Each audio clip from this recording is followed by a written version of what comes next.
Sometimes you feel like you have a lot of stuff that's been building up slowly and snowballing against your spouse, some things that bother you immensely. And you didn't want to bring it up because things were petty, but when it got to a shopping list from here to like a Megillas Esther, so the best thing to do is to discuss it.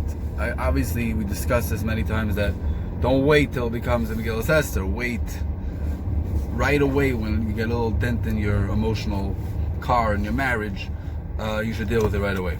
But if you didn't, and you have a whole shopping list, and now you decided you're in a good mood, everything's good, you listen to my class of how to correct your spouse, how to criticize in a positive way to have good benefits out of it, come out of it, and you decide, okay, this is the day I'm going to sit down today and talk to my spouse about all the things that bother me. Not a good idea, but if you do.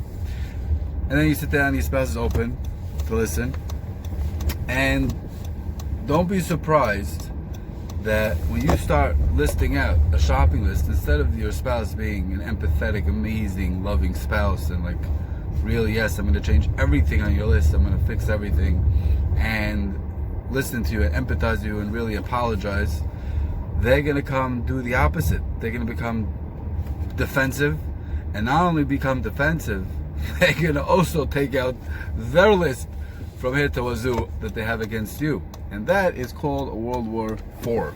Forget about 3. So that's not a good idea. Sometimes the way to deal with it is,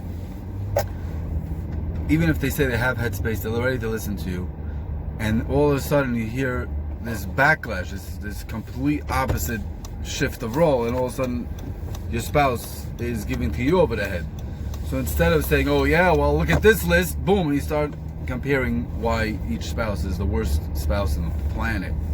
The way to deal with it is, even though you initiated the decision to make your marriage better and you wanted to fix things in your list, they're going to bring out their list. And then bring out their list, instead of saying, wait, it's my turn, you become the spouse that you want your spouse to be and become an empathetic listener and I'm apologizing, I'm sorry. And then if that happens, do not bring up your list at all. Keep your list in the back burner, and it's going to be very difficult because you get already emotionally charged. By the time you have the courage to discuss the issues that you want to discuss, you're already feeling like I've had enough. And then they can bring out their list and you become defensive and angry and fight back. That's not a good idea. The way to do it is all of a sudden switch roles and you become that amazing spouse, an empathetic therapist, listener, and apologize. And you'll see it'll work wonders in your marriage. And you won't have to bring out your list until a further day, because right now you're at the moment of becoming, instead of becoming a patient, you become the therapist. Switch roles and you'll see it'll do wonders for your marriage. And once your spouse sees how awesome you are, how empathetic and listening and caring, and you know what, not bring up my list at all, at a further date you'll see you basically train them how to be a listener and how to empathize and how to correct things, and you'll see things will work amazing. And a lot of times the things on your list that they weren't doing will naturally fall apart, and you'll see he'll have an amazing marriage. But don't bring up your list when your spouse is bringing up their list, even though you're the one who did it and they did it wrong. They should have listened. You're right, granted.